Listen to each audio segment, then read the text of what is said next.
قلب الوجل جو دل ہے، یہ دل اللہ کو بہت پسند ہے۔ وجل وہ دل ہوتا ہے جو ہمہ وقت کانپتا رہتا ہے، ڈرتا رہتا ہے، روتا رہتا ہے، یہ دل اللہ کو بہت پسند ہے، بہت پسند ہے یہ دل اللہ کو۔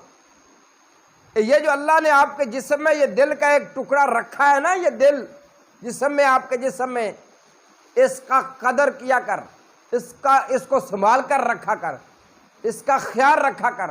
یہ دل اللہ کو بہت پسند ہے۔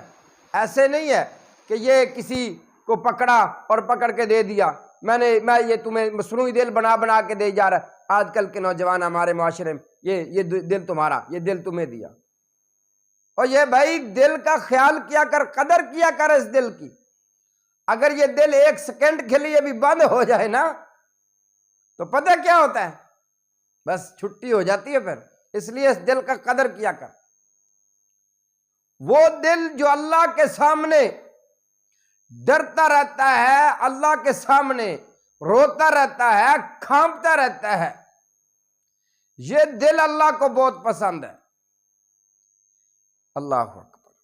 امی جی عائشہ صدیقہ رضی اللہ تعالی عنہا نے رسول اللہ صلی اللہ علیہ وسلم سے یہ عرض کی تھی کہ اللہ کے حضور صلی اللہ علیہ وسلم، یہ کیا وہ لوگ ہیں جو گنہگار، خطاکار، سیاہکار ہیں کہ ان لوگوں کا ذکر ہو رہا ہے؟ فرمایا نہیں عائشہ، یہ ان لوگوں کا ذکر ہو رہا ہے جو نمازی ہیں، جو قرآن پڑھنے والے ہیں، جو صدقہ خیرات کرنے والے ہیں، زکوٰۃ دینے والے ہیں۔ اللہ کے حضور صلی اللہ علیہ وسلم پھر یہ کیوں روتے رہتے ہیں، پھر یہ کیوں ڈرتے رہتے ہیں؟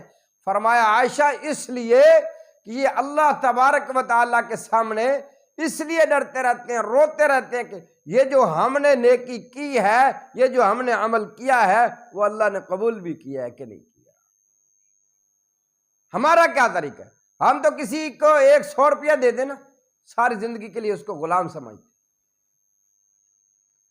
جب کسی کو کچھ دے دو، کسی کے ساتھ بھلائی کر دو، کسی کے ساتھ اچھائی کر دو، التجا کیا کر، یا اللہ، یا اللہ آپ قبول فرما لینا، اللہ قبول فرما لینا، اللہ یہ نہ ہو کہ میرا یہ عمل ضائع نہ ہو جائے۔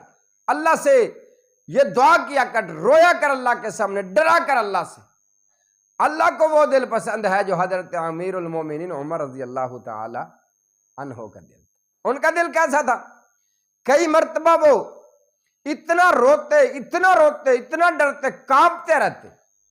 حضرت عمر بہادر تھے، دلیر عمر تھے، دلیر، لیکن کئی مرتبہ وہ دھاگے کو پکڑ کے کہتے یا لیتنی، کہ میں یہ، کاش کہ میں یہ دھاگا ہی ہوتا، کاش کہ میں یہ دھاگا ہوتا اور اللہ تبارک و تعالیٰ مجھ سے سوال ہی نہ کرتے۔